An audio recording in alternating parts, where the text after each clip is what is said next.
Good morning mga kapyod. Biruin mo ang hirap na hirap ako maghanap ng materialis na yan mga kapyod mo.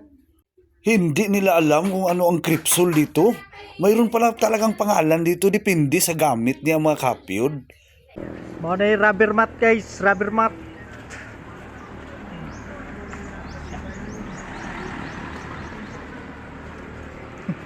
Yan yung mga kapyod.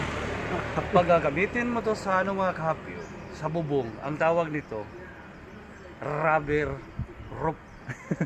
Ngayon mga kapyod, kung itong gagamitin mo naman dito sa upuan, mga butas sa upuan, balutin natin ito mga kapyod. Ang tawag naman dito, rubber foam. Ganon yan. Pero gamitin natin to dito mga kapyod. Gamitin natin to dito. Ang tawag naman yan mga kapyod, rubber mat. Yan ang tawag na rubber mat.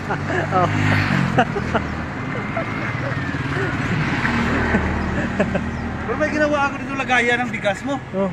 May nilang ginamit. Ang tawag naman itong lagayan ng bigas, rubber rice. Pagkalalag. Okay,